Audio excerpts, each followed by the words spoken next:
शिक्षा देना। वृद्धाश्रम बनाना मेरा उद्देश्य नहीं था। वृद्धाश्रम बनाकर मैंने माओ की सेवा करके समाज को बताया कि बेटा सेवा ऐसे की जाती है। मैंने सेवा करके बताया, मैंने कहा नहीं, कह के नहीं बताया, मैं करके बताने की कोशिश किया और भगवान ने उसे पूरा किया। प्रेरणा समाज को लेनी है, लेना है लो, नहीं लेना मत लो, पर जो उद्देश्य है वो पूरे हो गए।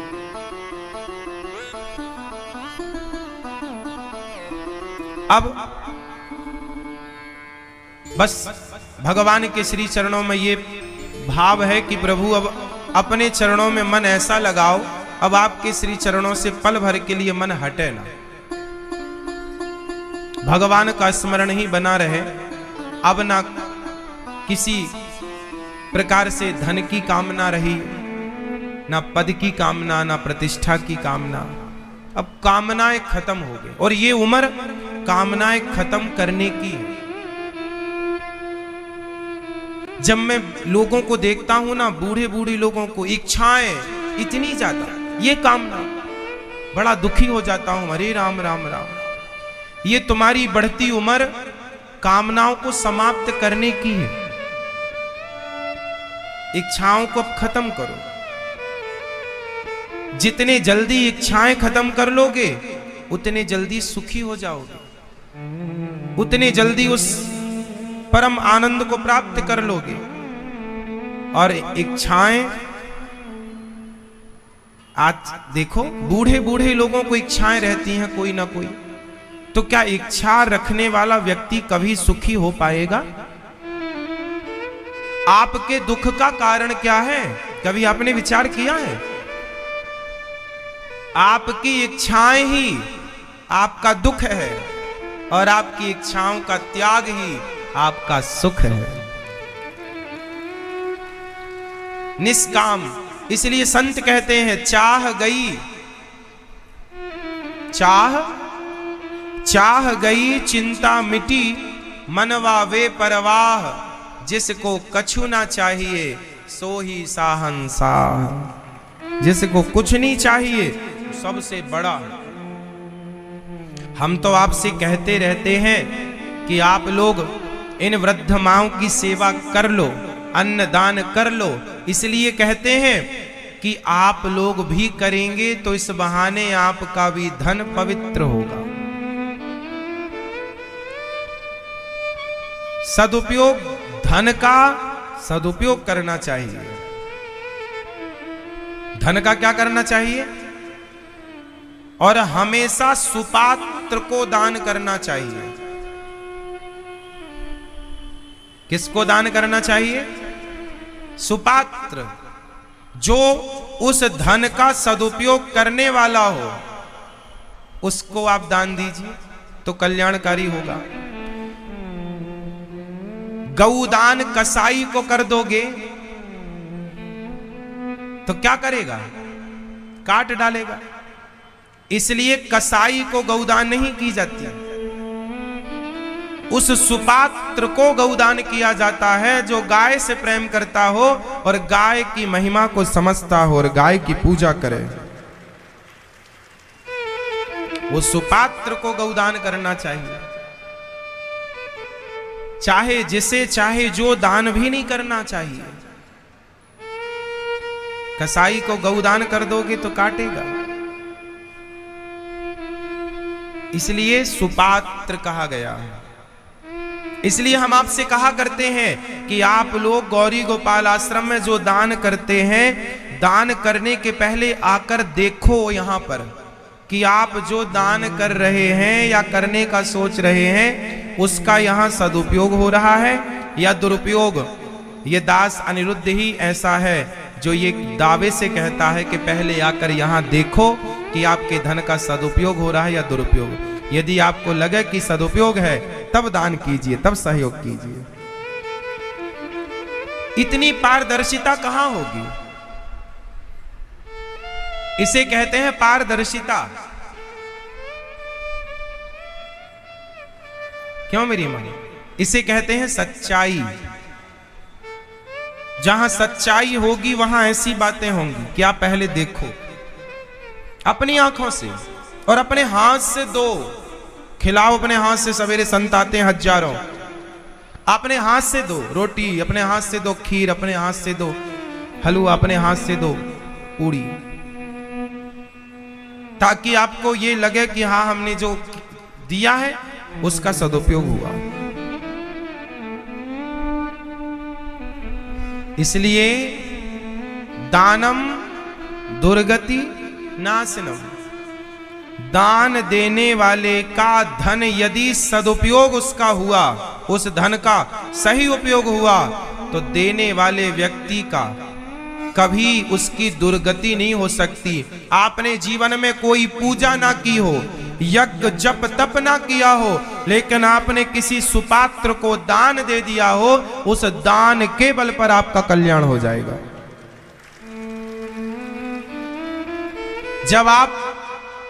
जब आप हमें 100 रुपए देते हैं या 500 देते हैं या 1000 देते हैं, या आप सामर्थ्य जो आपकी है वो आप जब देते हैं, तो वो पैसे का हम क्या करते हैं? हमारे यहाँ 30,000 लोग, हजारों संत यहाँ गौरी गोपाल भगवान की रसोई में प्रसाद पाते हैं। तो ये दास क्या करता है? वो पैसा, उस पैसे से आटा, चावल, दाल, नमक, मिर्ची, मसाला, यही तो आता है। और सोचिए आपके धन से जब समाज के लिए प्रसाद तैयार होगा, भोग लगेगा भगवान जी को और संत खाएंगे, तो वो आपका जो दिया 500 रुपए है या 1000 है, वो आपको कई गुना बन करके मिलेगा। सुदामा जी ने 1 मुट्ठी चावल दिए भगवान को, लाए तो 4 मुट्ठी थी, लेकिन लिया कितना 4 मुट्ठी में भगवान जी ने? सिर्फ 1। और 1 मुट्ठी चावल खाए गोविंद, 1 मुट्ठी लिया ना, तो भगवान कृष्ण बोले सुदामा मैं ऋणी हो गया तुम्हारा, क्योंकि मैंने तुम्हारा अन्न ग्रहण कर लिया। अन्नदान की महिमा हल्के में ना लीजिए मेरी मां। इसलिए हमारे हिंदू समाज में या कहीं भी आप जाओ, केवल हिंदू नहीं, मुस्लिम, सिख, ईसाई, यहूदी, पारसी, कोई भी हो, किसी भी धर्म में अन्नदान की महिमा हर जगह है। हाँ या ना? आप हमारे सिख भाइयों को देखो, हर गुरुद्वारे में लंगर चल रहा है, कोई भी आए भोजन करा रहे हैं। अन्नदान की महिमा है या नहीं? गुरु नानक देव जी, गुरु गोविंद सिंह जी यही समझा के गए हैं कि बेटा अन्नदान, भूखा ना रहे कोई। अन्नदान। सुदामा जी ने क्या दिया? अन्न दिया। भगवान बोले सुदामा मैं तुम्हारा ऋणी हो गया, वो ऋण कैसे चुकाऊंगा? विश्वकर्मा को बुलाया, जाओ सुदामा को धन धान्य से भर दो। 1 मुट्ठी चावल के बदले इतनी संपत्ति दे दी भगवान ने कि लोगों की संपत्ति लुटा दी।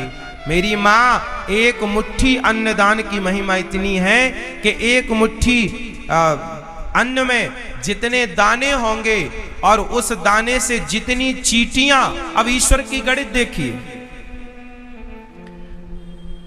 आपने जो अन्न दान दिया, उस आपके दिए दान से यदि आपने किसी को 4 रोटी और जरा सा कटोरी भर चावल और जरा दाल दी, तो आदमी का पेट भर जाएगा, एक आदमी का पेट भरेगा ना। लेकिन भगवान का गणित एक आदमी से नहीं होगा। भगवान कहते हैं कि उस दान से जितनी चींटियों का पेट भर जाएगा, उतने जन्मों तक तुम्हें स्वर्ग का सुख प्राप्त होगा। खाया एक आदमी, पर हिसाब ईश्वर का चींटियों से।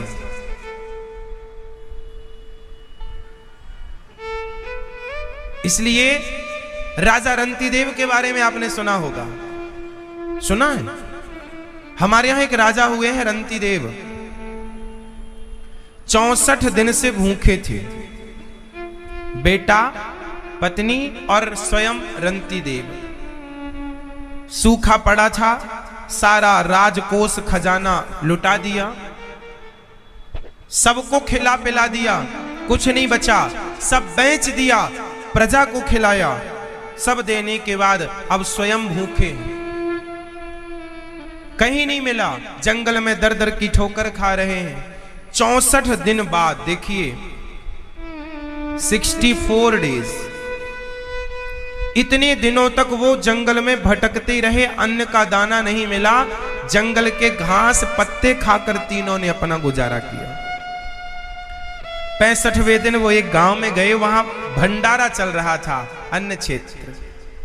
तो वहां उन्हें खीर और पूड़ी का प्रसाद मिला, तो तीनों ने लिया और नदी के किनारे तीनों पत्तल लेकर भगवान को भोग लगाकर खाने वाले थे कि एक चांडाल अपने कुत्तों को लेकर आया। चांडाल बोला, भैया हम बड़े भूखे हैं, 16 दिन से कुछ नहीं खाया है। रंती देव ने कितने दिन से नहीं खाए? 64। और सामने वाला कह रहा मैं 16 दिन से नहीं खाया। तो रंती देव ने अपनी थाली, भैया तुम खा लो, देखिए खुद भूखे हैं, भूखे रहकर तुम खा लो। चांडाल ने शुरू किया खाना। पत्नी बोली पति से, आप अपनी थाली मत दो, मैं अपनी देती हूं। पत्नी ने दे दिया। चांडाल ने दोनों की थाली उड़ा ली, दोनों की खा ली। बोला कि अब मेरा कुत्ता भूखा है, ये भी बड़ा भूखा। तो छोटा सा बच्चा था, उसने अपनी थाली खिसकाई और तीनों पानी पीकर नदी का और भगवान का धन्यवाद बोले, हे प्रभु आपका धन्यवाद। तो चांडाल ने पूछा कि आपको तो खाने को मिला नहीं, अब आप धन्यवाद ईश्वर का क्यों दे रहे हैं, आप तो भूखे। रंती देव ने कहा, मुझे अन्न नहीं मिला तो क्या हुआ, कम से कम पेट भर पानी तो मिला, जो मिला उसका धन्यवाद ईश्वर को दे रहा हूं। और जब ये कहा तो चांडाल नहीं था, वो भगवान उस रूप में आए थे। भगवान ने प्रकट होकर हृदय से लगा लिया रंती देव को, वाह राजन, तुम्हारे जैसा अन्नदान करने वाला युगों युगों तक तुम्हारा नाम अमर होगा। भगवान ने रंती देव को एक थाली, उसमें कितनी पूड़ियां रही होंगी और कितनी खीर और साग रही होगी, उतना सा दान दिया कि युगों युगों तक रंती देव जी का नाम गाया जा रहा। यह है अन्नदान की महिमा। इसलिए गौरी गोपाल भगवान का जो अन्न क्षेत्र चलता है, गौरी गोपाल भगवान की रसोई में जो हजारों संत भक्त प्रसाद लेते हैं, ये पुरुषोत्तम माह है। आप भी एक दिन की प्रसादी अपनी ओर से बंटवाकर अन्नदान से जुड़िएगा। दिया हुआ दान सदा आपके साथ रहता, किया गया पुण्य कभी नष्ट नहीं होता। इसलिए जीवन में अच्छे काम करते रहो और बुरे काम से बचते रहो। यहां भागवत जी की पोथी पाठ आप यजमान परिवारों ने बिठाई है 261। अभी 10 अगस्त से फिर भागवत जी की पोथी पाठ होंगी पुरुषोत्तम माह में। 10 से 16 तक ही पुरुषोत्तम माह है, 16 तारीख को पुरुषोत्तम माह पूरा हो रहा है। तो पूरा होते ही भागवत जी का ये पोथी पाठ आप अपने घर के सुख शांति आनंद पुत्रों के लिए चाहें तो करा सकते हैं। कल हम लोगों ने सुना कि राजा परीक्षित को 7 दिन में मरने का श्राप लगा। परीक्षित जी को 7 दिन में मरने का श्राप क्यों लगा? उन्होंने एक संत का अपमान कर दिया। क्या किया? मरे हुए सांप को उनके गले में डाल दिया।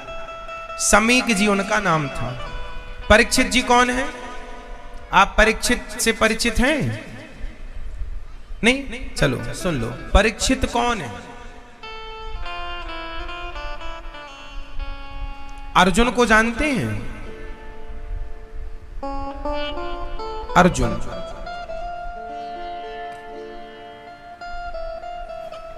महाभारत में चक्रव्यूह में एक की मृत्यु हुई थी। बताओ किसकी? किसकी? हाँ, अभिमन्यु किनके पुत्र हैं? किनके? मां का नाम? अभिमन्यु की माता सुभद्रा, भगवान श्री कृष्ण की सगी बहन। माता सुभद्रा, उनके पुत्र अभिमन्यु, पिता अर्जुन। अभिमन्यु की मृत्यु हो गई थी 18 से 20 वर्ष की उम्र में। चक्रव्यूह में जब मारे गए तो 18-20 साल की आयु थी, चले गए। उस समय उनकी पत्नी गर्भवती थी। क्या नाम था पत्नी का? उत्तरा। क्या नाम था? माता उत्तरा। उत्तरा मां गर्भवती थी। उनके गर्भ में जो बालक था उसे मारने के लिए अश्वत्थामा ने ब्रह्मास्त्र चलाया, जिसकी रक्षा भगवान ने गर्भ में की थी।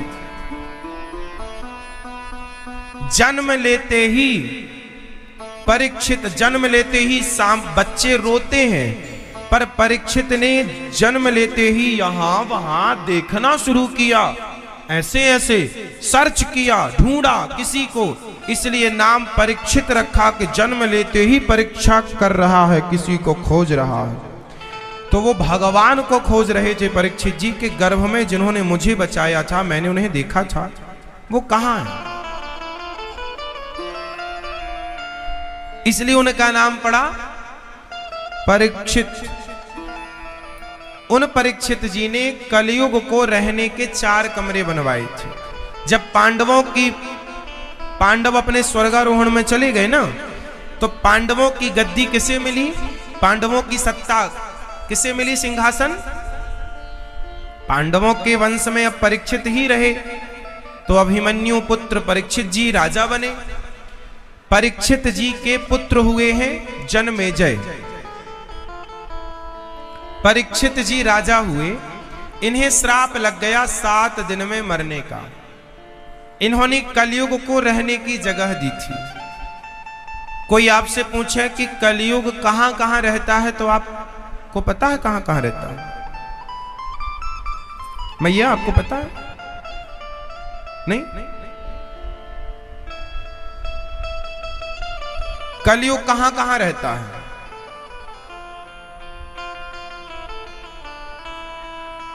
जुआ में। कलयुग का पहला ठिकाना है द्यूतम, जुआ। क्या नाम है? आप खेलते हैं जुआ? नहीं, कभी नहीं खेले? आप खेले हैं जुआ? आप मैया भैया जुआ खेलोगे तो सर्वनाश होगा। किसका हुआ? कौरवों का। जुआ खेला सर्वनाश। कलयुग वहां होता है जहां जुआ। कलयुग मतलब कली, इसे कहते हैं कली। कली तो कली मतलब जो कलह कराए, जो झगड़ा कराए, वो कलयुग। और झगड़े 4 जगह ज्यादा होते हैं। कहां? जहां जुआ होगा वहां झगड़ा, और जहां झगड़ा होगा वहां विनाश। क्यों जी? सिंपल समझो। कलह, द्यूतम, पानम, जहां शराब होगी वहां कलह। कलयुग का दूसरा स्थान शराब है। शराब पीने वाला, पिलाने वाला, ये सब पापी हैं।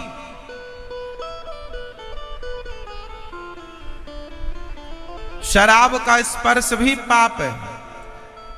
पाप नहीं, शराब को महापाप में रखा गया है। 5 प्रकार के महापाप होते हैं मैया। एक तो होता है पाप, दूसरा होता है महापाप। महापाप क्या होते हैं? 5 प्रकार के महापाप होते हैं। उन 5 प्रकार के महापापों में पहला महापाप गौ हत्या करना है। गाय की हत्या महापाप। ब्राह्मण की हत्या करना महापाप। सोने की चोरी करना, सोना, स्वर्ण, गोल्ड, स्वर्ण की चोरी करना महापाप। शराब पीना महापाप। और 5वां, गुरु जी की पत्नी पर कुदृष्टि या फिर गुरु जी पर कुदृष्टि रखना महापाप, और जैसे गौ हत्या और ब्राह्मण हत्या ये एक मानो आप, तो गौ हत्या ब्राह्मण हत्या एक महापाप, ये दोनों हत्या है ना, तो एक इनको जोड़ लो, एक गिनो। पहला महापाप गौ हत्या ब्राह्मण हत्या करना, दूसरा महापाप स्वर्ण की चोरी करना, तीसरा महापाप शराब पीना, चौथा महापाप गुरु पत्नी पर कुदृष्टि रखना या अपने गुरु जी को गलत भाव से देखना, और पांचवा इन चारों के साथ जो उठता बैठता हो, संबंध रखता हो, वो पांचवा महापापी है। यदि आपकी दोस्ती शराबियों से है तो आप महापापी हैं।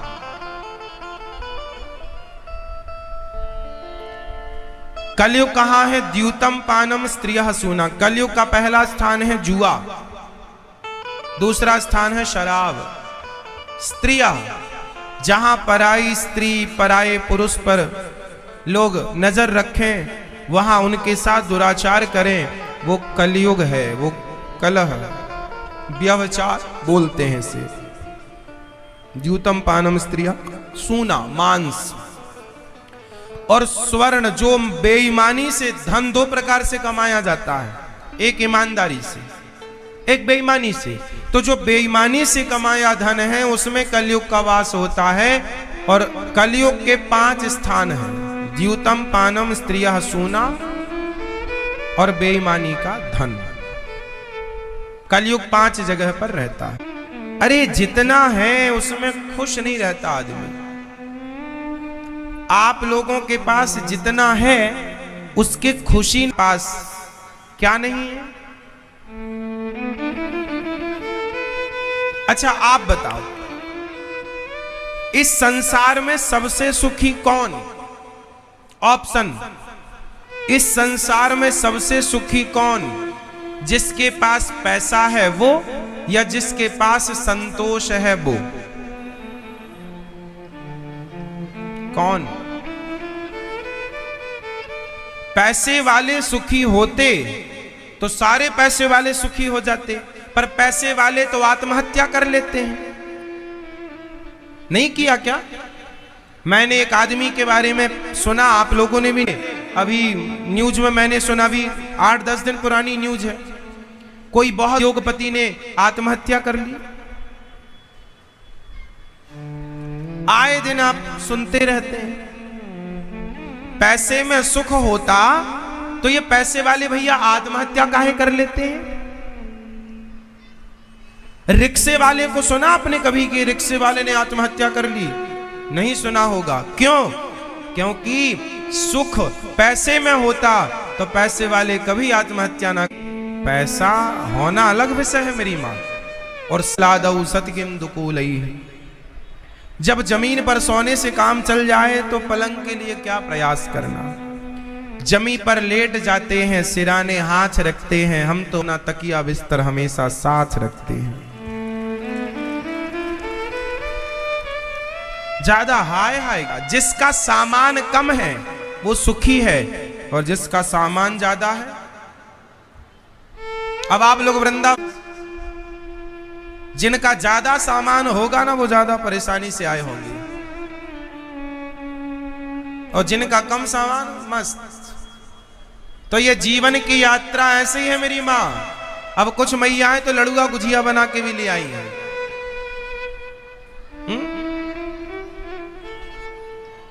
ऐसे तैयारी से आई है जैसे यहां खाने को ना मिले।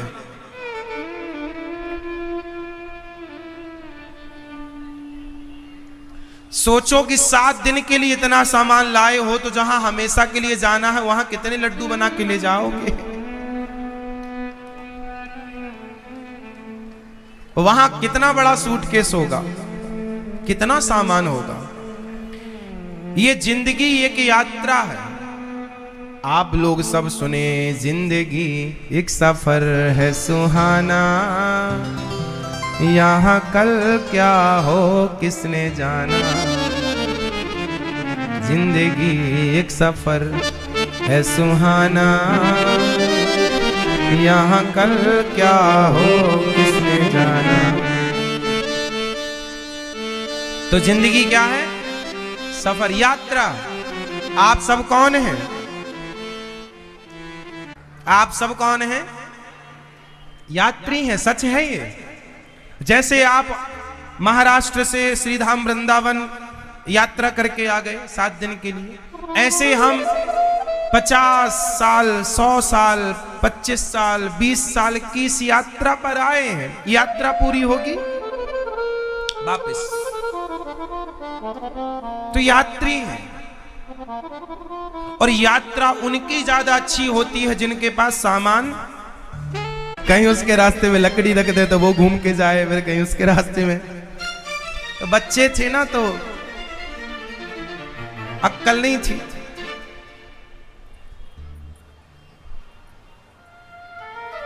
गुबरीला कीड़ा होता है ना मेरी मां, वो गोबर का गोला बनाता है और गोबर के गोले को ना ढकेलता हुआ अपने बिल की तरफ ले जाता है। लेकिन एक गुबरीला कीड़ा ने इतना बड़ा गोला बना लिया कि जब ढकेलता हुआ, मेहनत करता हुआ एक तो बिल के पास ले गया, लेकिन उसका बिल छोटा सा होता है, उसके बिल का मुंह छोटा होता है। अब बिल का मुंह इतना सा, दरवाजा इतना सा और ढेला इतना बड़ा, तो ढेला घुसा ही ना। मतलब जितनी मेहनत की उसने, सारा समय गोला बनाने में लगाया और गोला घुसा ही नहीं। यही हाल तुम्हारे है कि सारी जिंदगी तुम जोड़ जोड़ कितना गोला कर लेते हो कि उसमें से आप जो ज्यादा होशियार बनते हैं ना, चतुर, ये चतुराई तुम्हें उलझाए पड़ी है।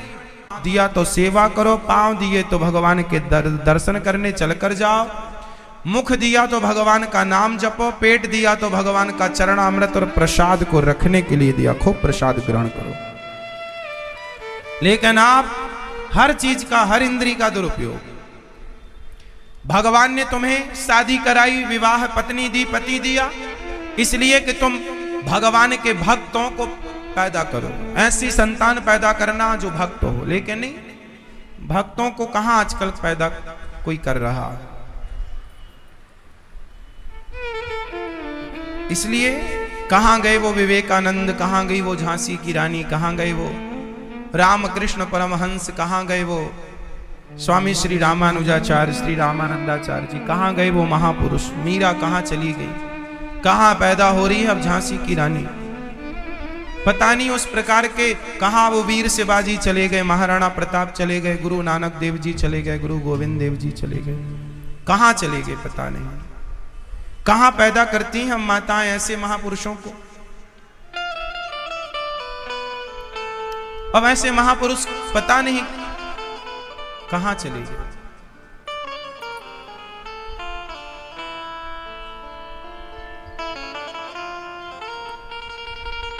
सुखदेव भगवान ने राजा परीक्षित से कहा, भगवान की शरण में रहना चाहिए, भगवान की उपासना करनी चाहिए।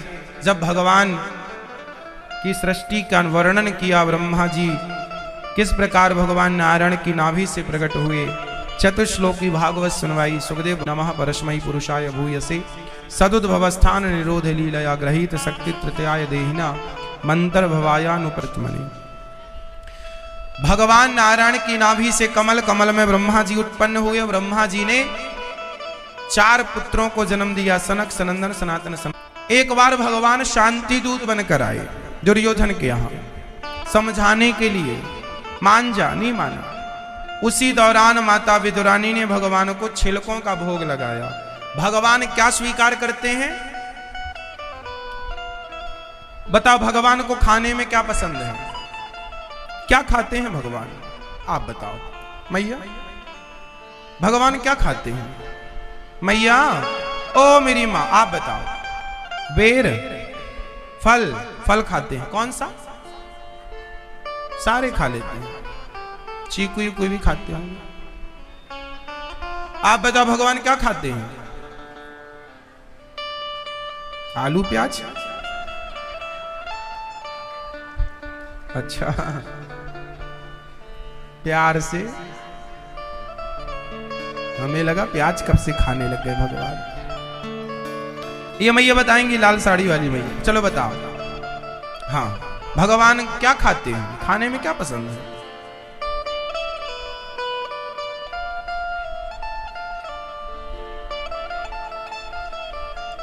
भगवान क्या खाते हैं मेरी मां?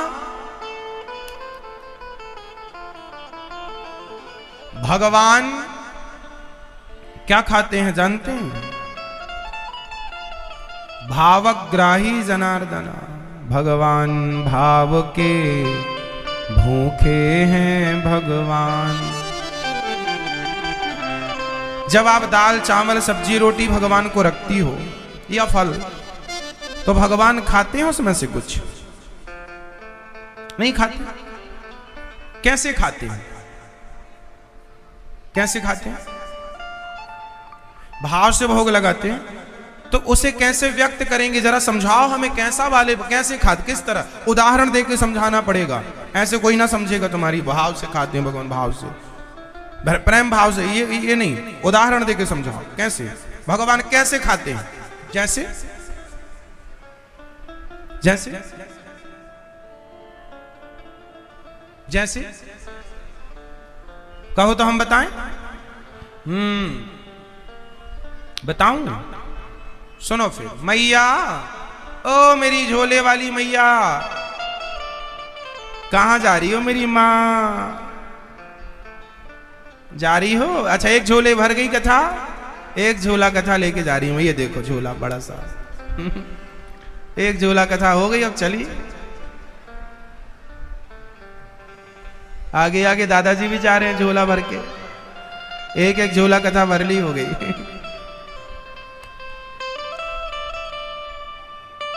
हाँ।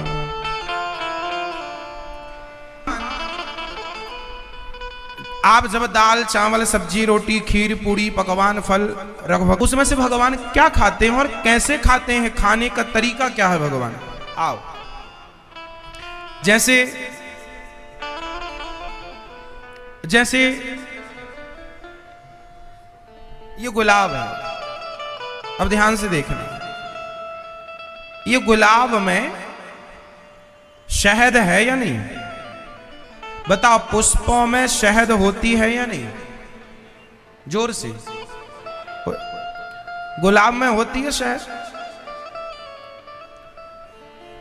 क्या पुष्पों की शहद को आप किसी मशीन के द्वारा निकाल सकते हैं? जोर से। जैसे पुष्पों में शहद तो है, लेकिन निकाल कौन सकता है?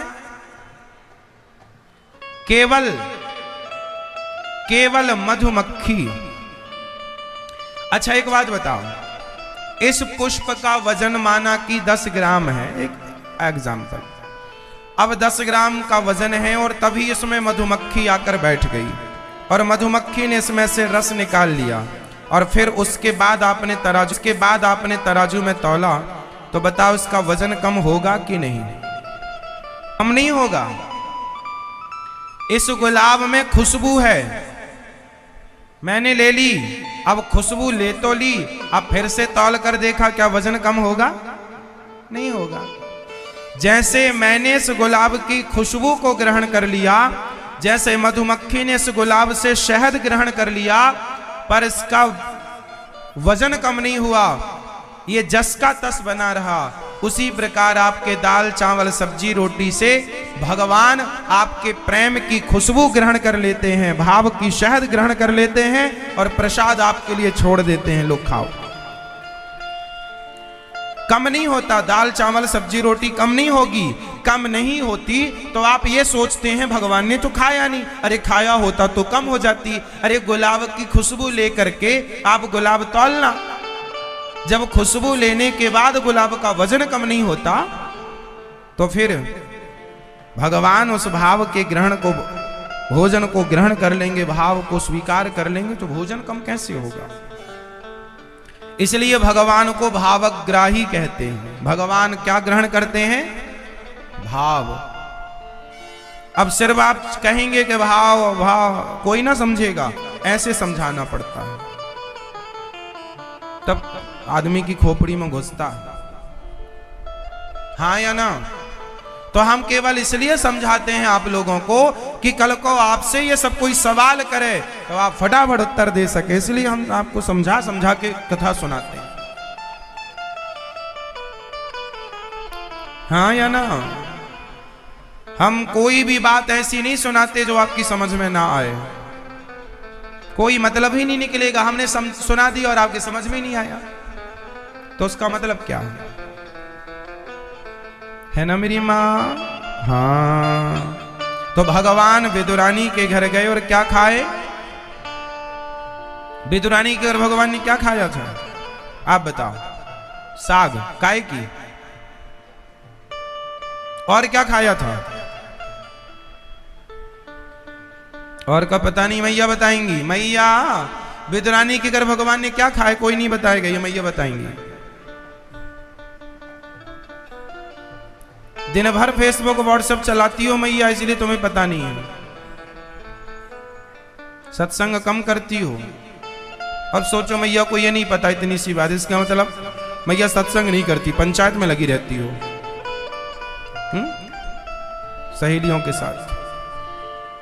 मैया बताएंगी, बताओ विदुरानी के घर भगवान ने और क्या खाया साग के सिवा? सबको पता है, बच्चे बच्चे बताएंगे। अभी पीछे पूछूंगा तो कोई ना बताएगा, अभी त्रिदेवियों से पूछ लें।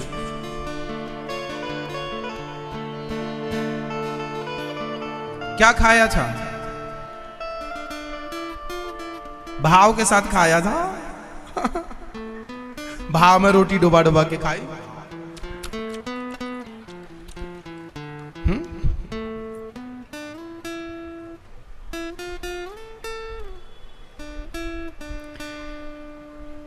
जब भगवान विदुरानी के घर गए तो विदुरानी की साग के पहले भगवान ने छिलकों का भोग लगाया था।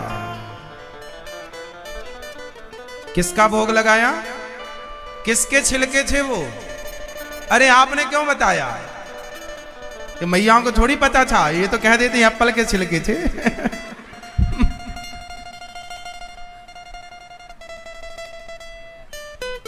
मेरी मां, सत्संग क्यों नहीं करती हो आप? इतना सरल उत्तर नहीं दिया आपने।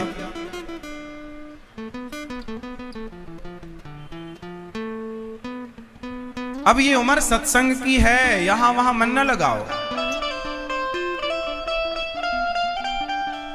भगवान ने दुर्योधन के 56 भोग त्यागे और विदुर जी के घर जाकर विदुरानी के हाथों से केलों के, विदुरानी केला छीलती गई और फल फेंकती गई और छिलका भाव से देती गई। भगवान ने छिलकों का भोग लगाया।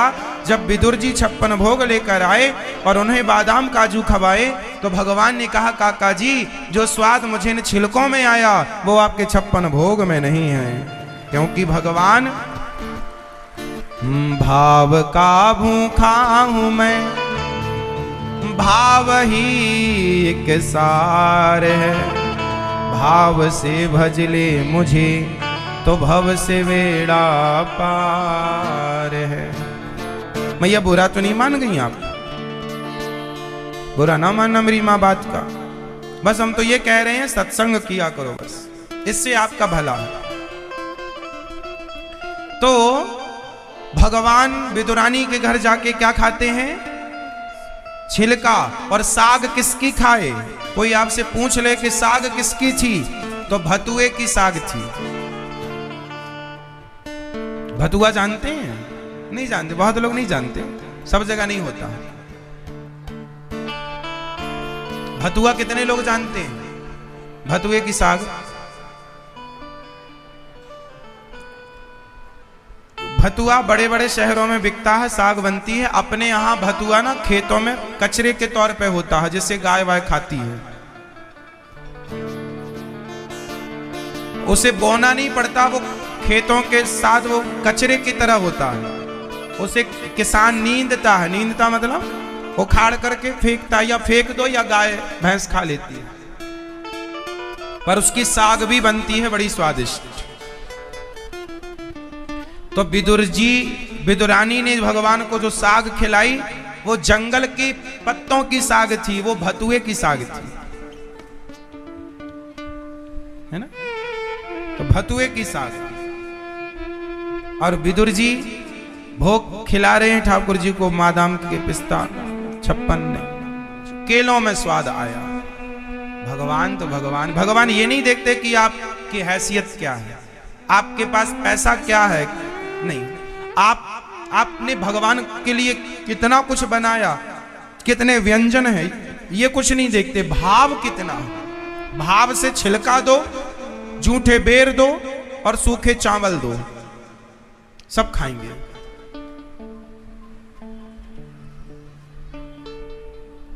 इसलिए भगवान प्रेम के भूखे हैं। इसके बाद भगवान ब्रह्मा जी ने अपने शरीर से संतों को प्रकट किया, फिर मनु और शत्रुपा को प्रकट किया, और पृथ्वी थी नहीं, वाराह भगवान ने प्रकट होकर और पृथ्वी की स्थापना की, हिरण्याक्ष को मार दिया। बोलिए वाराह भगवान की। और वाराह भगवान ने पृथ्वी को सुव्यवस्थित किया। ब्रह्मा जी के शरीर से दो लोग प्रकट हुए, दाहिने अंग से मनु और वाम अंग से शत्रुपा। मनु और आप किसकी संतान है मैया? मनु की। इसलिए हमें मनुष्य कहा जाता है। हमें मनुष्य क्यों कहा जाता है? क्योंकि हम मनु की संतान हैं।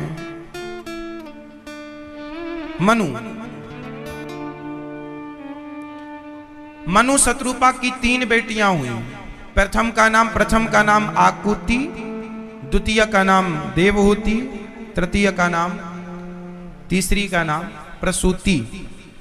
2 बेटे हुए, प्रियव्रत और उत्तानपाद। आकुति का विवाह रुचि प्रजापति से हुआ, जिनके यहां यज्ञ भगवान प्रकट भये। माता देवहूति का विवाह महर्षि कर्दम जी से हुआ। कर्दम जी ब्रह्मा जी के पुत्र हैं, तपस्या कर रहे थे। मनु जी अपनी बेटी को लेकर गए। महाराज, पहले का पिता अपनी बेटी का विवाह तपस्वियों से करते थे, आजकल के पिता अपनी बेटियों का विवाह पैसे वालों से करते हैं। अंधा हो, लंगड़ा हो, गूंगा हो, चलेगा, बस पैसा होना चाहिए, भले वो कैसा भी हो। ऐसा नहीं होता। हर पिता का धर्म है कि अपनी बेटी के लिए योग्य लड़का देखे। पैसा ही सब कुछ नहीं होता साहब। जो आप लोग पैसे को माई बाप मान बैठे हैं ना, गलत है। जोड़ी आपकी बेटी और दामाद की ऐसी हो कि जहां खड़े हो वो तो लगे कि सीताराम खड़े हैं, राधे श्याम खड़े हैं, लक्ष्मी नारायण खड़े हैं। जोड़ी ऐसी होनी चाहिए। थोड़ा बहुत 19-20 चलता है, 10-20 नहीं चलता। अब कई जगह पत्नी है लंबी पूरी और पति है जरा सा, गोद में लेके चलती रहती है। ठीक है, चलता है, जहां ऐसा है वहां ठीक है, चलता है, पर फिर भी जोड़ी यदि आपकी लड़की का रंग गोरा है तो उसके लिए लड़का भी उसी के रंग का लगभग हो। थोड़ा चलता है काला गोरा, हल्का फुल्का, बिल्कुल ब्लैक एंड व्हाइट नहीं होना चाहिए। क्यों?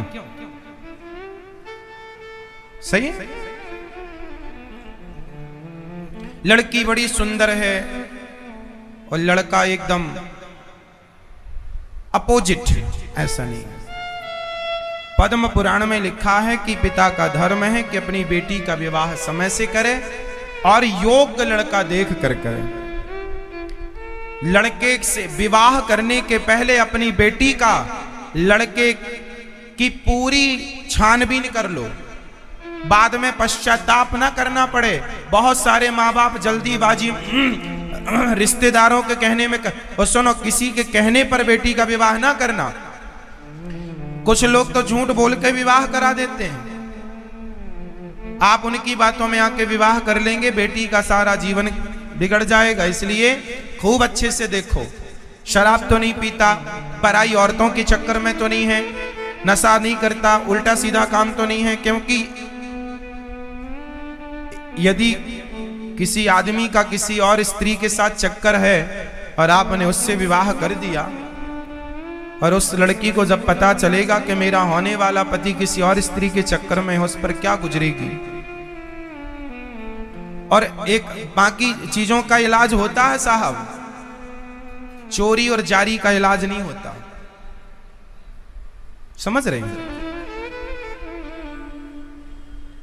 जिस आदमी को चोरी करने की आदत हो गई है ना, उसे कितने भी जूता मारो वो चोरी करेगा। और जार समझते हैं? जार पुरुष, बताओ जार पुरुष किसे कहते हैं?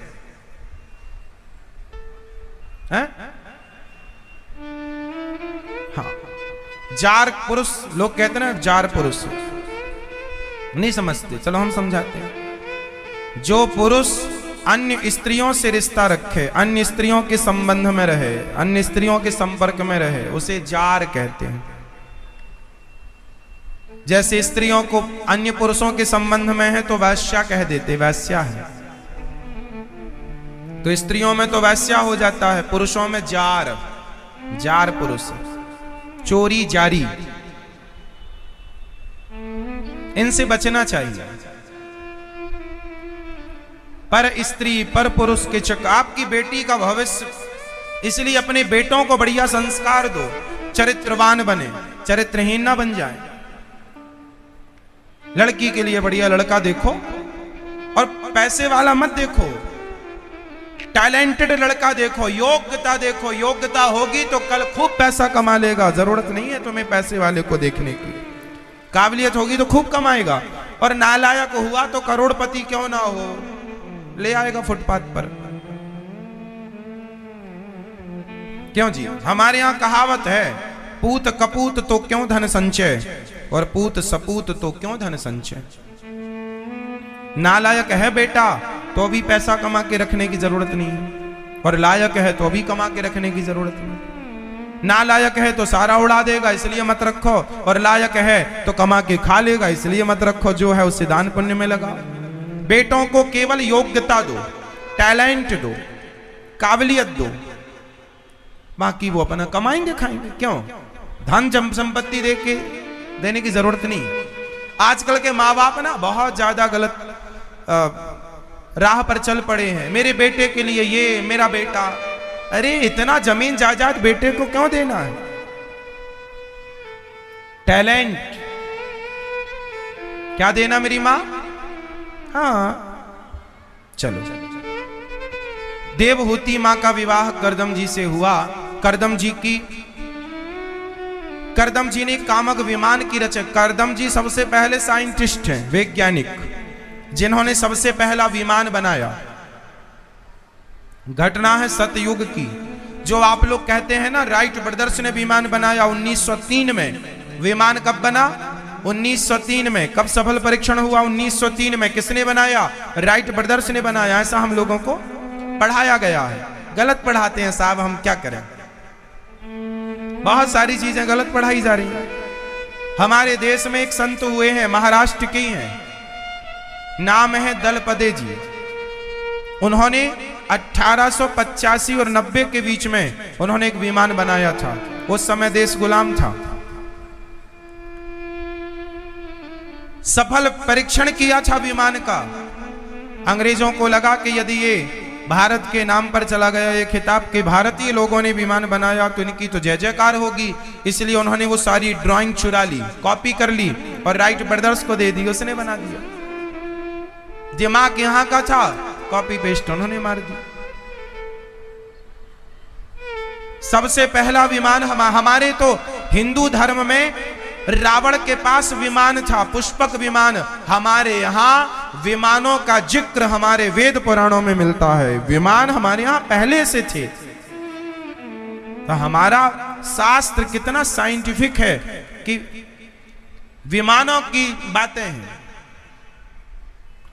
साइंस, साइंटिफिक चीजें हैं। इसलिए विमान, कामक विमान बनाया श्री करदम जी ने। और कामक विमान में वो रमण किए। 9 बेटियां हुई श्री करदम जी की। कितनी बेटियां हुई? 9। कितनी बेटियां हुई? कला, श्रद्धा, अनुसुईया, हविर्भू, गति, इन सब का विवाह ब्रह्मा जी के 9 मानस पुत्रों से संपन्न हुआ। इसके बाद करदम जी ने अपनी पत्नी से कहा, देवी मेरी जिम्मेदारी हो गई पूरी। अच्छा, गृहस्थी कितने दिन की होती है बताओ? गृहस्थी कितने दिन की होती है? जल्दी से बताओ।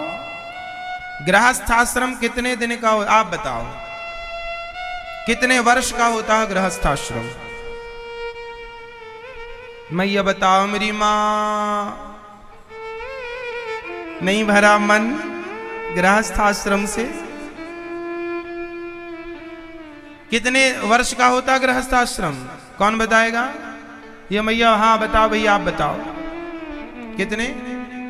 25 वर्ष। गृहस्थाश्रम केवल 25 साल का। हमारे यहां 4 आश्रम हैं। कौन कौन से मैया बताओ मेरी मां? कौन कौन से आश्रम है? 4 मैया बताएंगी। जो सो रही थी वो मैया अब जाग गई, अब बताएंगी। बताओ मेरी मां, कौन कौन से 4 आश्रम होते हैं?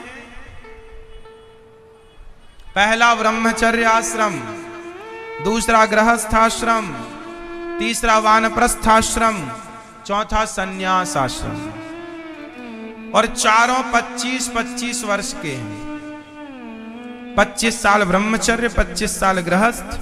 तो जब 50 साल के आप हो जाएं और आपकी बेटी का और बेटे का जिस दिन विवाह हो जाए उस दिन आपकी गृहस्थी पूरी हो गई, समझो। अब हो गई गृहस्थी की जिम्मेदारी। बेटा बेटी का आपने विवाह कर दिया, कन्यादान कर दिया, बात खत्म। अब आप दोनों पति पत्नी भोगों से मन हटाओ और प्रभु के चरणों में, भगवान में मन लगाओ। ये है गृहस्थी। गृहस्थी बहुत अच्छी है, लेकिन ऐसी अच्छी है कि जाओ और समय से बाहर आओ। चक्रव्यूह में जाओ और आ जाओ। यदि नहीं आओगे तो मरोगे। अभिमन्यु नहीं आए, मरना पड़ा। चक्रव्यूह में जाते हो तो आना भी सीखो। पर अभिमन्यु को जाना तो आता था, पर वापस आना जोर से। तो गृहस्थी वह चक्रव्यूह है जिसमें आप चले तो जाते हैं, आ नहीं पाते। इसलिए गृहस्थी में जाओ और जाकर वापस आओ।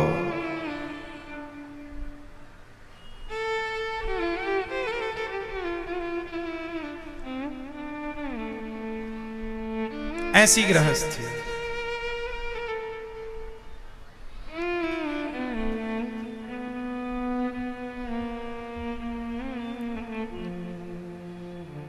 श्री रैदास जी गृहस्थ थे। मोची जूता सिलने का काम था श्री रैदास जी का। जूता सिलते थे। पिता के पास थोड़ा धन था तो संतों की सेवा करते थे बहुत। तो पिता ने घर से निकाल दिया तो घास की कुटिया बनाकर पेड़ की छांव में अपना जूता सिलते और जो काम होता, जितना होता,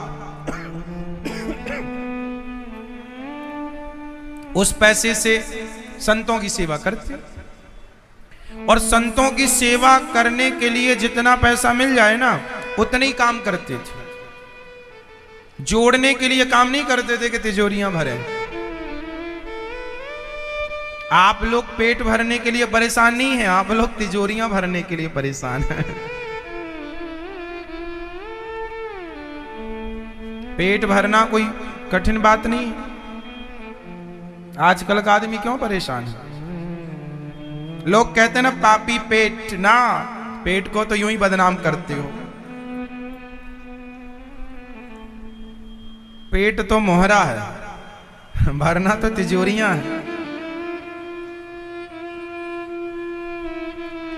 श्री रैदास जी गृहस्थ में रह करके उन्होंने खूब भगवान का स्मरण किया। जूता सिलते और अपना गुजारा करते। संत आते और पेट भर सेवा करते, भोजन कराते। एक दिन भगवान ब्राह्मण का रूप बनाकर आए रैदास जी के यहाँ। और रैदास जी से कहा कि ये तुम्हें हम मणि दे रहे हैं, पारस मणि, ये लोहे पर छू दोगे तो सोना हो जाएगी, तुम इतने परोपकारी हो कि ये मणि रख लो और खूब सोना बना बना के तुम और संतों की, समाज की खूब सेवा करना। रैदास जी बोले राम राम राम राम, ये पारस मणि के चक्कर में ना पड़ेंगे हम, हमारे पारस तो हमारे राम है, हमारे भगवान है। श्री रैदास जी ने मना कर दिया, छुआ नहीं अपने हाथ से। भगवान कह रहे हैं ले लो, नहीं, भगवान ने जिद की लेना पड़ेगा। अच्छा एक काम करो, तो वहां पर घास का छप्पर था, बोले छप्पर में खोस दो, ऊपर कहीं रख दो। अब भगवान जी ऊपर खोस कर चले गए कि भाई ये निकाल लेगा। एक साल बाद फिर लौट के भगवान जी आए तो वो फिर जूते ही सिल रहे श्री रैदास जी। क्यों, तुम्हें तो हमने पारस मणि दी थी और तुम जूता ही सिल रहे हो। रैदास जी ने कहा कि आपने दी थी, हमें तो इतना पुराना याद नहीं। बोले हम रख के गए थे। तो रैदास जी बोले कहाँ रख के गए थे? बोले यहाँ पर। तो बोले निकाल लो वहां से। हाथ डाला तो वो मणि वहीं के वहीं। भगवान बोले धन्य हो रैदास, तुम धन नहीं लेते, प्रभु जितनी जरूरत है उतनी विधाता पूरी कर देता है। रैदास जी को ये नहीं पता था कि ये भगवान है, वो संत के रूप में थे। रैदास जी को लगा जितनी जरूरत है मेरे भगवान मुझे पूरा कर देते हैं, क्या करेंगे हम। और फिर इस धन दौलत का तो रावण की लंका सोने की थी, फिर भी तो उसकी इच्छाओं का अंत नहीं हुआ। रावण की इच्छाओं का अंत ना हो पाया तो तुम्हारी और हमारी इच्छाओं का अंत होगा। इसलिए मैं इच्छा नहीं करता, श्री रैदास जी ने कहा। भगवान ने फिर वो उनके शालिग्राम जी थे तो रोज 8 स्वर्ण, पहले के जमाने में सोने की ना कुछ बोलते थे, क्या चलती थी, मोहरें सोने की, तो 8 मोहर रोज शालिग्राम भगवान के पास कभी रैदास जी को मिलती थी। रैदास जी बोले हे भगवान, अब 8 मिली तो वो ले जाके गंगा जी में डालाएं। भगवान से बोले हे भगवान, तुम